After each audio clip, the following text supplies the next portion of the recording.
দেশের বাজারে সয়াবিন তেলের দাম লিটার প্রতি 14 টাকা বাড়ানো হয়েছে। বাজারে বোতলজাত সয়াবিন বিক্রি হবে 189 টাকায়। এতদিন যা ছিল 175 টাকা। দাম বৃদ্ধির কথা শুনে ক্ষোভ প্রকাশ করছেন ক্রেতারা। মারা ছাড়া কোনো উপায় নেই, আর কি করবো, লাশাদেরও তো করতেছি।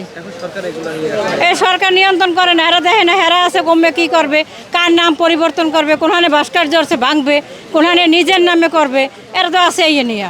যখন দোকানে তৈল কিনতে যাই, দোকানে তৈল নাই বলে, আবার মাঝে মধ্যে ভিতর থেকে একটা দুইটা করে বের করে চড়া দামে মানে বেশি দামে বিক্রি করে। অন্যদিকে খোলা পাম তেলও লিটার প্রতি 157 টাকা থেকে বাড়িয়ে 169 টাকা করা হয়েছে।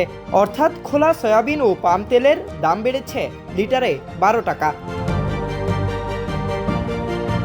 দাম বৃদ্ধিতে সরকারের প্রতি আঙ্গুল তুলছেন সাধারণ ক্রেতারা। প্রতিটা বাজার দেখবেন, কাঁচা বাজার তো অনেক সময় আপ ডাউন করে, সেটা আলাদা, কিন্তু তেল ডাল, এই যে সয়াবিন তেলের কথা বললেন, এই ফেরাসুট তেল বা মানুষের মাথায় যে তেল ইউজ করে মহিলারা, এই সমস্ত তেল, সাবান, যত পণ্য আমি মনে করি সমস্ত পণ্যর বাজার মনিটরিং করা উচিত এই সরকারের।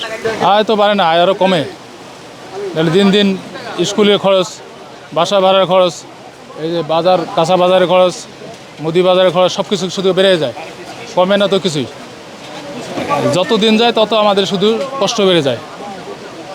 আমরা সরকারের কাছে আশা করব যেন নিত্য প্রয়োজনীয় জিনিসগুলো কমের মধ্যে রাখতে পারে, যেভাবে রাখতে পারে সেইটাই যেন করণীয় করে, এটা আমাদের আশা।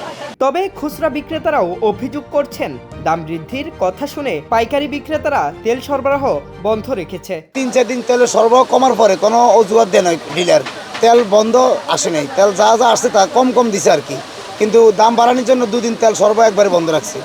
এখন দাম বাড়াইছে, আবার সরবরাহ ঠিক করবে। এখন আমাদের তো কোনো কিছু না, আমরা কিনে বিক্রি করি, আমরা তো স্টক করা মালও নাই যে তাদেরকে কমাই দিতে পারবো। যতটুকু চেষ্টা করি অতটুকু, তেল একটাতে 5 টাকা লাভ করি, আহামরি তো নেই।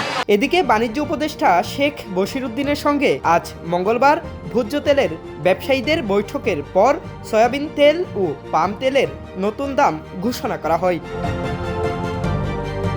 জাহেদুল ইসলাম আরিফ, সময়ের আলো, ঢাকা।